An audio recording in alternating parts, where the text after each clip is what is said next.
வணக்கம். இன்றைக்கி நம்ம பார்க்க போகிறது முக வசீகரம். இந்த முக வசீகரம் அனைவருக்குமே தேவையான ஒன்று. இந்த காலகட்டத்தில் முக வசீகரம் இல்லைன்னா பொருளாதாரத்தில் எதுவும் வர முடியாது. நம்ம தொழிலாக இருக்கட்டும், வேலை செய்கிற இடமாக கூட இருக்கட்டும், ஒருத்தர் உதவி இல்லாமல் நம்ம என்றைக்கும் நம்ம மேலே வர முடியாது. சக மக்கள், மனிதர்கள் உதவி இருந்தால் மட்டும்தான் நம்ம மேலே வர முடியும். அதுக்கு அடிப்படையான விஷயம் என்னென்னா முக வசீகரம். இந்த முக வசீகரத்தை ஒரு மந்திரத்தால் எப்படி சர்வஜன மக்களையுமே நமக்கு வசியமாகிறது, நம்ம இஷ்டத்துக்கு எல்லாத்தையும் ஆட்டி வைக்க முடியும். ஒரு கட்டத்துக்கு மேலே இந்த மந்திரம் உங்களுக்கு சித்தி ஆயிடுச்சுன்னா உங்களை பார்க்குறவங்க எல்லாருமே ஸ்தம்பனமாய் வசியமாவாங்க. சரிங்களா? ஏன்னா இது மகாமோகினியோட தியான மந்திரம். ஏன்னா வசியத்தோட ராணியே மோகினி தான். இந்த மந்திரத்தை தினந்தோறும் நீங்கள் சொல்லுங்கள். சரிங்களா? ஏன்னா வசியத்துக்கு மட்டும் கிடையாது. நான் வீடியோவை ஸ்கிப் பண்ணாமல் பாருங்கள். ஏன்னா நான் ஒரு விஷயம், ரொம்ப முக்கியமான விஷயம் நான் சொல்ல போகிறேன். இதை முழுசாக பார்த்தா தான் உங்களுக்கு புரியும். இந்த மந்திரம் உங்கள் வாழ்க்கையை மாற்றும். ஏன்னா அந்த மாதிரி மந்திரம். ஏன்னா மோகினி மந்திரத்திலே ஏகப்பட்ட வகைகள் இருக்குது. இப்போ உங்களுக்கு புரியும்படி சொல்லணும்னா 64 மோகினி எந்திரம் இருக்குன்னா அதுக்கு 64 மந்திரமும் இருக்குது. ஆனால் இது தியான மந்திரத்தை சேர்ந்தது. இந்த மந்திரத்தை நீங்கள் பூஜையில் மட்டும் சொல்லணும்னு அவசியம் கிடையாது. சரிங்களா? இப்போ நீங்கள் வேலை பார்க்குறீங்க, அப்போ நீங்கள் ஃப்ரீயாக இருக்க பட்சத்தில் நீங்கள் இந்த மந்திரத்தை சொல்லலாம். இல்லாட்டி நீங்கள் கார் ஓட்டிகிட்ருக்கீங்கன்னா கூட மனசுலேயே இந்த மந்திரத்தை நீங்கள் ஜபம் பண்ணலாம். எதனால் அப்படின்னா, இந்த மந்திரத்தை நீங்கள் சொல்ல சொல்ல சொல்ல உங்கள் முகம் அவ்வளோ ஒரு தேஜஸாக இருக்கும், ஒரு க்ளோவிங்காக இருக்கும். ஏதாச்சும் ஒரு வழியில் பொருளாதாரம் வந்துக்கிட்டே இருக்கும். இதுதான் ரொம்ப முக்கியமான விஷயம். ஏன்னா இது ஆரம்ப காலத்தில் இதை நான் சோதித்து பார்த்துருக்கேன். கை மேலே பலன் கொடுத்த முறை. சரிங்களா? அதனால தான் நான் வீடியோவில் போடுறேன். இதை நீங்கள் தினந்தோறுமே சொல்லுங்கள். நீங்கள் எப்போல்லாம் ஃப்ரீயாக இருக்கீங்களோ அப்போல்லாம் மனசுக்குள்ளேயே நீங்கள் சொல்லிக்கிட்டே வாங்க. ஒரு கட்டத்துக்கு மேலே தினந்தோறும் ஏதாச்சும் ஒரு வழியில் உங்களுக்கு பணம் வரவு வந்துக்கிட்டே இருக்கும். எதிர்பாராத தொழில் வரவு வரும். சரிங்களா? வேலை கிடைக்காதவங்க இந்த தாராளமாக பிரயோகம் பண்ணுங்கள். ஏதாச்சும் ஒரு வேலை கிடைக்கும். ஏன்னா மோகினியை பொறுத்த வரைக்கும் இப்போ இந்த தியான மந்திரத்தையே நீங்கள் ஒரு பெண்ணை விரும்புகிறீங்க அப்படின்னா அவங்கள நினச்சிட்டு சொன்னால் அவங்க அப்படியே வசியமாவாங்க. சரிங்களா? ஏன்னா இந்த மந்திரத்துக்கு வசியமாகி ஆகணும்னு கட்டாயம் இருக்குது. 100க்கு 100% நினச்சவங்க அப்படியே வசியமாவாங்க.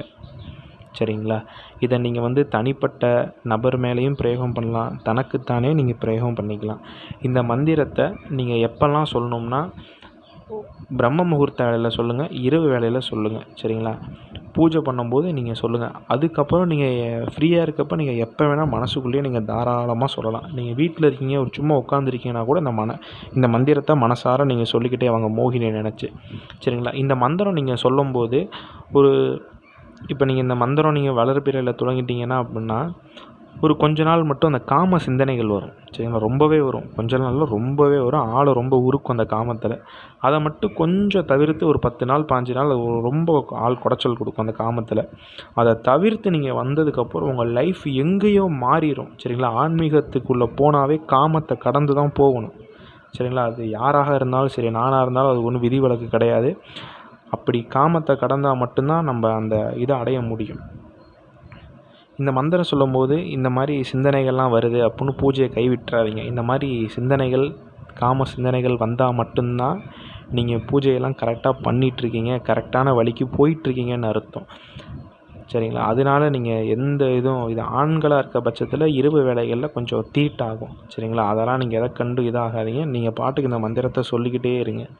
குறிப்பிட்ட நாளுக்கு அப்புறம் இந்த மந்திரம் சித்தியானதுக்கப்புறம் உங்கள் முகம் அப்படியே ஒருத்தவங்க பார்த்தாங்கன்னா உங்கள் முகத்தை அப்படியே பார்த்துக்கிட்டே இருப்பாங்க.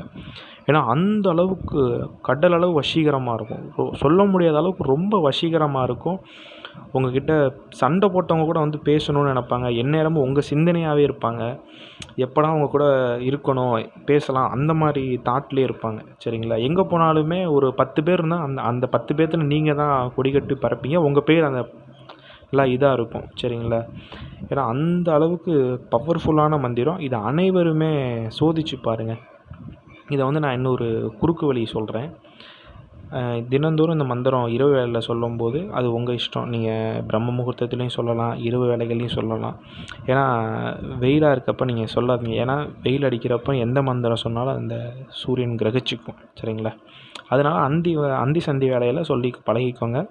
இரவு வேலை நீங்கள் சொல்கிற பட்சத்தில் ஒரு கையில் எலுமிச்சம்பழம் சரிங்களா, நல்லா சுத்தமான எலுமிச்சம்பழத்தை நல்லா கெட்டியமாக பிடிச்சி இந்த மந்திரத்தை நீங்கள் கொடுத்து இரவு வேளையில் நீங்கள் தலைமாட்டுக்கு அடியில் வச்சு தூங்கும்போது கொஞ்சம் குயிக் ரிசல்ட்டு தெரியும். ஏன்னா பொதுவாகவே இந்த மாதிரி எலுமிச்சங்கனிக்கு மந்திரத்தை ஈர்க்கக்கூடிய சக்தி அதிகமாக இருக்குது சரிங்களா. நீங்கள் அதுக்கு கொடுத்து இரவு வேளையில் நீங்கள் தூங்கும்போது இரவு வேளை தலைமாட்டில் வச்சு நீங்கள் தூங்க வெகு சீக்கிரம் உங்களுக்கு ரிசல்ட்டு குயிக்காக இருக்கும் சரிங்களா. என்ன அப்படின்னா, இந்த மந்திரத்தை நீங்கள் சொல்லதால் அனைவரையுமே உங்களால் அட்ராக்ட் பண்ண முடியும். எல்லாத்தையும் ஒரு காந்தம் போல் ஈர்ப்பீங்க. ஒரு 10 பேர் இருப்பாங்கன்னா அந்த 10 பேர்த்தில் நீங்கள் மட்டும் தனித்துவமாக தெரிவிங்க. உங்கள் முகம் அவ்வளோ ஒரு க்ளோவிங்காக இருக்கும். உங்கள் பேர் பரவும் எல்லா இடத்துலையும். எப்போதுமே உங்கள் பின்னாடி ஒரு ஆட்கள் கூட்டம் இருந்துக்கிட்டே இருக்கும். ஒரு 10 பேர் எந்நேரமும் இருந்துக்கிட்டே இருப்பாங்க. ஏன்னா அந்த அளவுக்கு வசீகரத்தை கொடுக்கக்கூடிய மந்திரம். இந்த மந்திரத்தை வந்து ஒரே ஒரு கட்டுப்பாடு தான். இந்த மந்திரம் சொல்லும்போது மோகினியை பெத்த தாய் போல், தங்கை போல், அக்கா போல் நினச்சிட்டு சொல்லுங்கள். எதுவும் தவறான சிந்தனையை மட்டும் மனசில் வச்சுட்டு சொல்லாதீங்க சரிங்களா. அது பிரச்சனைகளை கொடுக்கும். அதையும் நான் சொல்லிட்டேன். ஒரு தெய்வமாக நீங்கள் மோகினியை நினைங்க. ஏன்னா சக்தியோட ஒரு இதில் தான் மோகினி ஒன்று சரிங்களா. நீங்கள் மோகினியை தாய் போல் நினச்சிட்டு சொல்லுங்கள்.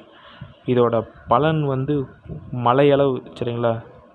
ஏதாச்சும் ஒரு வழியில் பணம் வந்துக்கிட்டே இருக்கும்பா. வாழ்க்கை எப்படியும் மாறிடும் சரிங்களா. அனைவருமே இதை முயற்சி பண்ணி பாருங்கள். ஆண்கள், பெண்கள் யாராக வேணால் இருக்கட்டும், எந்த நேரமாக வேணால் இருக்கட்டும் சரிங்களா. சொல்லுங்கள்.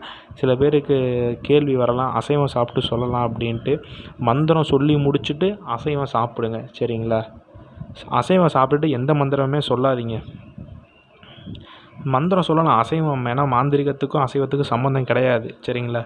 ஏன் அப்படின்னா, நம்ம வயிற்றில் நிறையா உணவுகள் இருக்கும்போது அந்த மந்திரம் சரியாக அந்த உரு ஏறாது நம்ம உடம்புல சரிங்களா. அதனால தான் நீங்கள் மந்திரம் சொல்லி முடிச்சுட்டு கூட நீங்கள் அசைவம் சாப்பிட்லாம், தப்பு கிடையாது சரிங்களா. அப்படி நீங்கள் அசைவம் சாப்பிட்டு தான் சொல்லணும்னா உங்கள் வயிற்றை கொஞ்சம் எம்டியாக வச்சுக்கோங்க சரிங்களா. சரி, இந்த பதிவு பிடிச்சிருந்தா நம்ம சேனலை சப்ஸ்கிரைப் பண்ணுங்கள். மீண்டும் அடுத்த காணொளியில் சந்திப்போம். நன்றி, வணக்கம்.